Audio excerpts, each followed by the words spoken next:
Hey, what's up everyone, welcome back. So in this video we're going to be looking at an easy way to remember which sides of the heart you auscultate for different valves.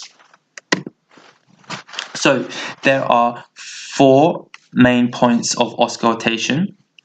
So the first one is your mitral valve, that's located at the fifth intercostal space at the mid-clavicular line. The second one is your tricuspid valve, again at the fifth intercostal space on the left sternal border.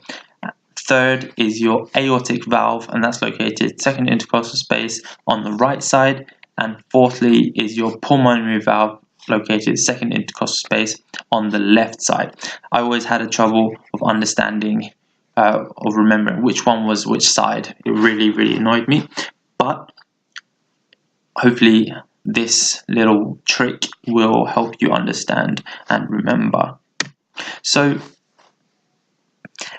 just to orientate you and to give you a better visualization of where the valves are actually heard, here this is your first intercostal space, second intercostal space, third, fourth and fifth, and obviously this is your sternum. Your pulmonary valve will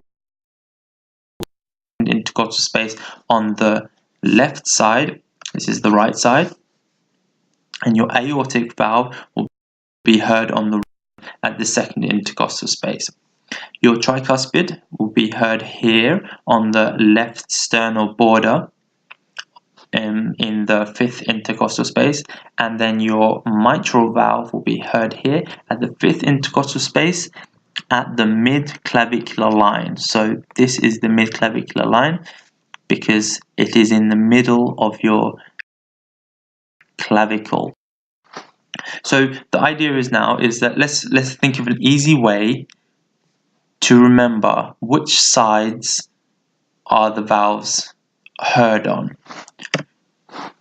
So the easy way is to understand the anatomy, or to remember the structure, the anatomy of the heart, and also to understand what is a valve sound. So essentially a valve sound is the turbidity of blood.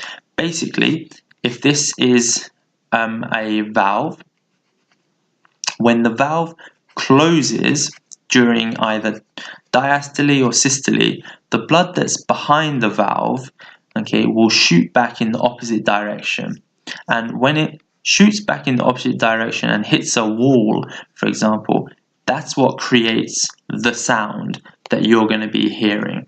Okay, so that creates a sound, and then that's where we put our stethoscope and we can listen in.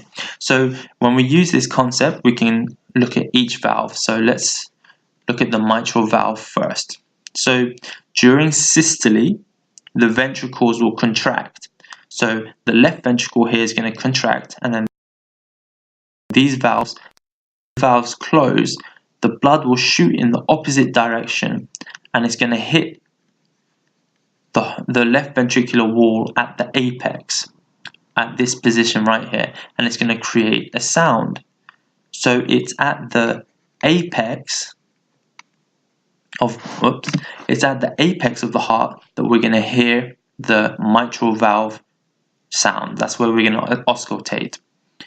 And then on the right side, during systole, the right side of the heart is going to contract, the ventricles, and then the blood that's behind the valve is going to shoot back in the opposite direction, and it's going to hit the wall right here, and this is going to create a sound. And then this is where we're going to put our stethoscope, and that's where we're going to hear the tricuspid valve closing.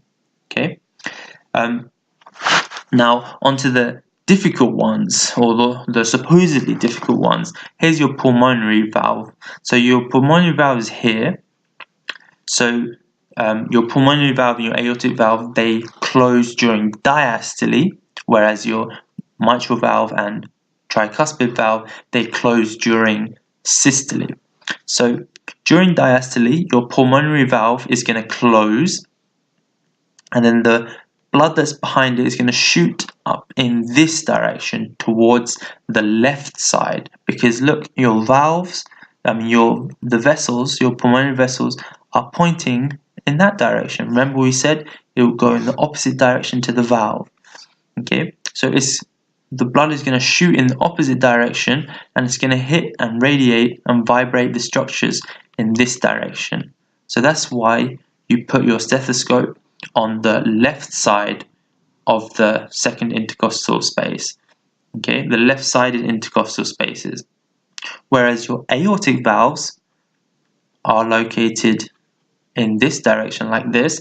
When they close, because your aorta curves first to the right and then it goes round like this, the blood is going to shoot in this direction and it's going to hit all of the structures and vibrate, and it will cause a sound to be heard on the right side.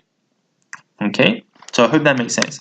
So if you look at it here, you can kind of make sense a little bit more. Your pulmonary valves here, your pulmonary vessels here point in this direction, whereas first of all, it curves in this direction towards the right side. That's why you're going to put your stethoscope on the second intercostal space on the right side, whereas for your pulmonary valve, you're going to put it on the left side. In the same sense here, your mitral valve will be at the fifth intercostal space closer to the nipple, because your mitral valve the blood will shoot further away than the tricuspid valve, which will shoot its blood towards the sternum. So I hope that makes sense. I try to go over as quick as I can. So if you did find that useful, please do like and subscribe, and see you in the next